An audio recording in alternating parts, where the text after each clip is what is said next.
আসসালামু আলাইকুম সুপ্রিয় দর্শক, শিউলি কিচেনের আরও একটি মজাদার এবং ইন্টারেস্টিং রেসিপি দেখার জন্য আমি শিউলি আপনাদের সকলকে ওয়েলকাম জানিয়ে শুরু করছি আমার আজকের রেসিপি।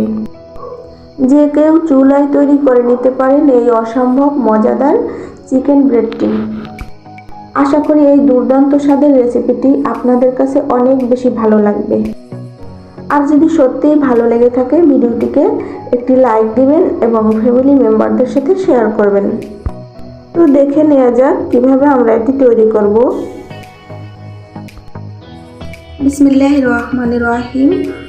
প্রথমে আমি একটি মিক্সিং বোলে 2 কাপ ময়দা নিয়ে নিচ্ছি।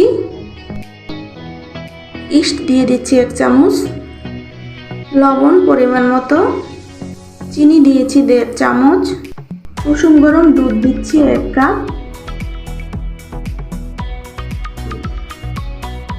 1/4 কাপ সয়াবিন তেল দিয়ে দিচ্ছি। এবার একটা স্প্যাচুলার মাধ্যমে আমি সবগুলো উপকরণ মিশিয়ে একটি খামি তৈরি করে নিচ্ছি।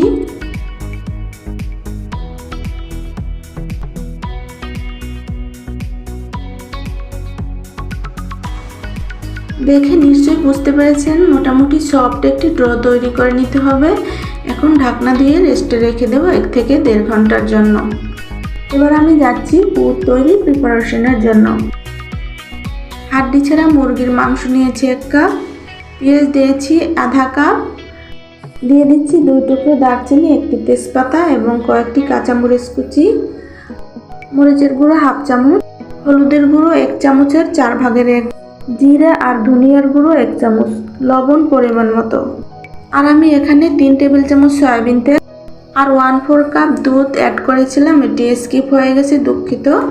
সবগুলো উপকরণ আমি এবারে চুলায় কষিয়ে পানিতে শুকিয়ে নেব, তাহলে আমার পুরটি তৈরি হয়ে যাবে। এই যে আমি কিছু সময় নাড়াচাড়া করতেই পানিটা প্রায় শুকিয়ে এসেছে। এখন আমি এই যে গোটা মশলাগুলো তুলে ফেলে দেব। ফিরে এলাম পরের স্টেপে। দেখতেই পাচ্ছেন ডোটি ফুলে দ্বিগুণ হয়ে গিয়েছে। এখন আমি চেপে চেপে ভিতরের বাতাসটা বের করে দিচ্ছি আর কিছু সময় ময়ান করে নিচ্ছি।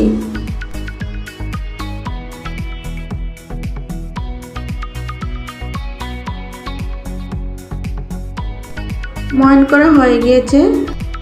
এবার লেচি কেটে নিব।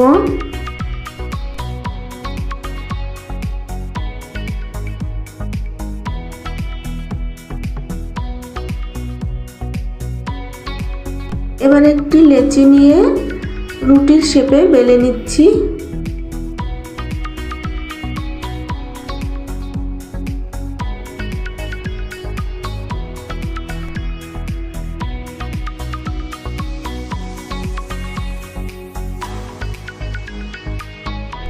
রুটি বেলা হয়ে গিয়েছে। এবার একটা নাইফের সাহায্যে আমি এভাবে চারদিক থেকে কেটে নিচ্ছি।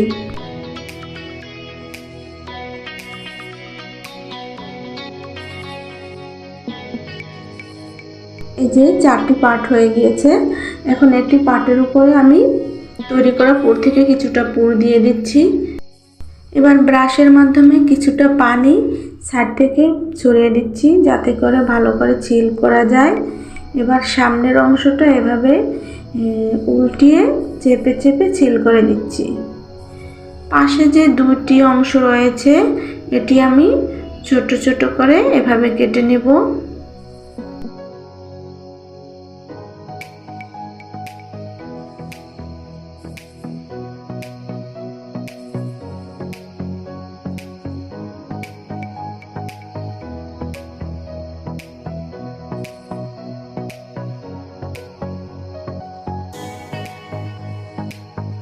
কাটা হয়ে গিয়েছে। এখন একটু লক্ষ্য করে দেখতে হবে 2 দিক থেকে একটা একটা লতা এভাবে পর্যায়ক্রমে উঠিয়ে বসালেই হয়ে যাবে সুন্দর ডিজাইনের একটি ব্রেড। শুধু দেখতেই সুন্দর না, খেতেও অসাধারণ। খেতে অবশ্যই চিকেন ব্রেডটা যেমন ঠিক তেমনই, কিন্তু ভিন্ন ডিজাইন করে যদি বাচ্চাদের সামনে দেওয়া হয় তাহলে ওরা ভীষণ আনন্দ পায়।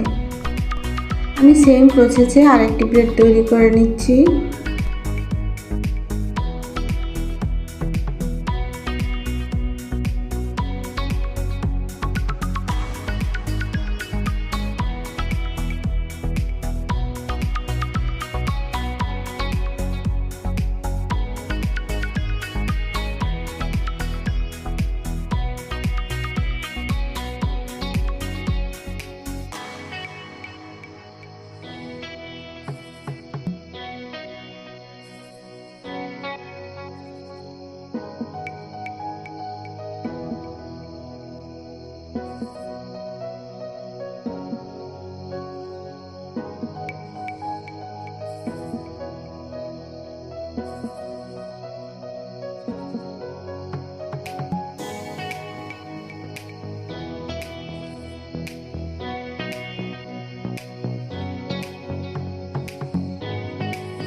ব্রেডগুলো তৈরি করে একটি ট্রের মধ্যে বসিয়েছি। আর আমি যে ট্রের মধ্যে ব্রেডটি বসিয়েছি, আগে থেকে কিছুটা তেল আমি ব্রাশ করে রেখেছিলাম যাতে উঠানোর সময় তাড়াতাড়ি উঠে আসে। নাইফের সাহায্যে আমি শেপটা ঠিক করে দিচ্ছি।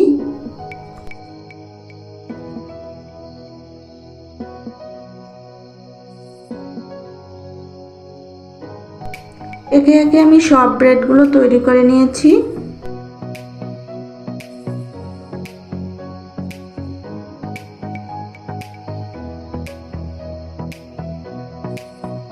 এদিকে আমি একটি ডিমের কুসুম ফেটে রেখেছিলাম। এই ডিমের কুসুমটি আমি এই ব্রেডের উপর থেকে সুন্দর করে দিয়ে দিচ্ছি। বেকারি স্টাইলে যদি আমরা কালারটা আনতে চাই, অবশ্যই এই স্টেপটি ফলো করতে হবে।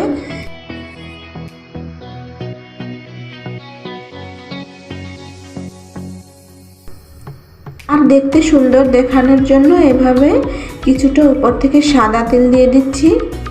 তো আমার ব্রেডটি বেক করার জন্য একদম রেডি। তো এখন চলে যাব কিচেনে। 10 মিনিট আগে একটি সিলভারের হাঁড়ি আমি চুলায় মিডিয়াম টু লোয়ে রেখেছিলাম। এখন আমি দিয়ে দিচ্ছি 3টি লেখার কাগজ, একটি স্ট্যান্ড, আর দিয়ে দিচ্ছি ব্রেডের ট্রেটি, ঢেকে দিচ্ছি। এবার চুলার আঁচ লোয়ের থেকে একটু বাড়িয়ে অপেক্ষা করতে থাকবো 25 থেকে 30 মিনিট। আমি ফিরে আসছি 25 মিনিট পর। আলহামদুলিল্লাহ, দেখতে অনেক সুন্দর হয়েছে আমার ব্রেডটি। এখন উপর থেকে কিছুটা অয়েল ব্রাশ করে দিচ্ছি, এতে করে দেখতে আরও সুন্দর দেখাবে আর ব্রেডটিও থাকবে অনেক সময় ধরে সফট। আমার বাকি যে ব্রেডগুলো রয়ে গিয়েছে এগুলো আমি সেম প্রসেসে বেক করে নিচ্ছি। সবগুলো ব্রেড আমার তৈরি হয়ে গিয়েছে। দেখলেন তো কত সহজে সিলভারের হাঁড়িতে আমি গ্যাসের চুলায় আমি এই ব্রেডটি তৈরি করে নিয়েছি। যাদের ঘরে ওভেন রয়েছে আলহামদুলিল্লাহ, আসলে সকলের ঘরে ওভেন থাকে না। যাদের ঘরে ওভেন নাই তারা আমার এই স্টেপগুলো ফলো করেন এবং বাচ্চাদের এভাবে ব্রেডগুলো তৈরি করে খাওয়ান। আশা করি ওরা ভীষণ খুশি হবে। এতক্ষণ সাথে থাকার জন্য ধন্যবাদ। আজ এই পর্যন্ত, আবার দেখা হবে নতুন কোনো ভিডিও নিয়ে অনলাইনে।